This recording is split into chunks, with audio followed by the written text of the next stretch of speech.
You know the exact feeling.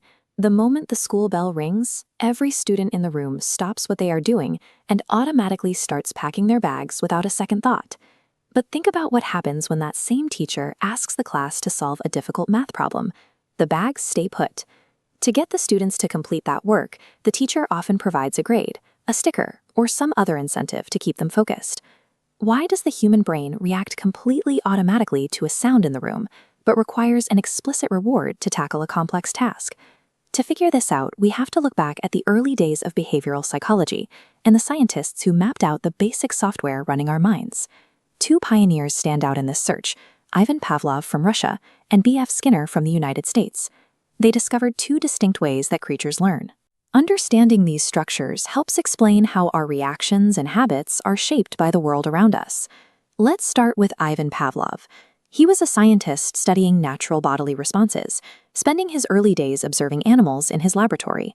During feeding time, Pavlov noticed a pattern. When food was brought out, the dogs would start salivating involuntarily at the mere sight of their meal. He wanted to test if he could trigger this reflex with a neutral object. So, right before feeding the dogs, he started ringing a simple brass bell. Look at this flowchart to see the progression. At first, food causes salivation. Then, he paired the bell with the food. After a few days, the dog linked the two, salivating at the bell alone. Pavlov called this classical conditioning. It is learning by association, where the brain links two unrelated signals together. This is exactly what happens in that classroom. The school bell is Pavlov's bell. The students packing their bags are performing an involuntary reflex, an association so strong it overrides their conscious choice in that moment.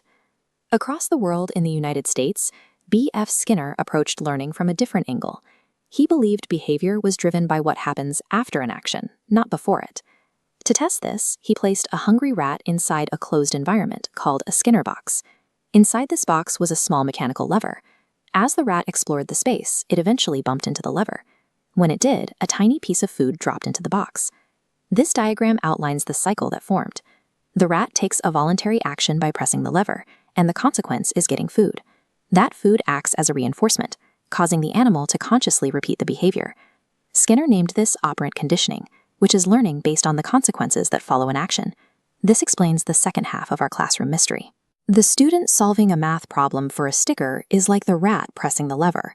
Their voluntary effort is directed by the rewards they expect to receive. Placed side by side, the two theories clarify how we learn.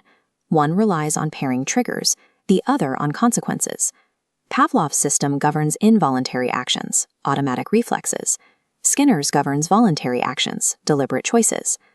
Pavlov observed dogs reacting to environments, while Skinner watched rats actively change them. By looking at both triggers and rewards together, we get a clearer picture of how our behavior is influenced by the world we live in. In a classroom, teachers use Pavlov's findings by pairing a stressful subject with calming environmental cues, like specific music, to help reduce student anxiety over time. They also use Skinner's work through behavior shaping. By praising and rewarding positive steps, they encourage students to voluntarily repeat those helpful actions. These two frameworks extend far beyond school. They can be found in everything from how we react to smartphone notifications to how we approach our daily work. Whether we react automatically to a signal or choose an action to earn a reward, we are constantly responding to the different architectures of learning.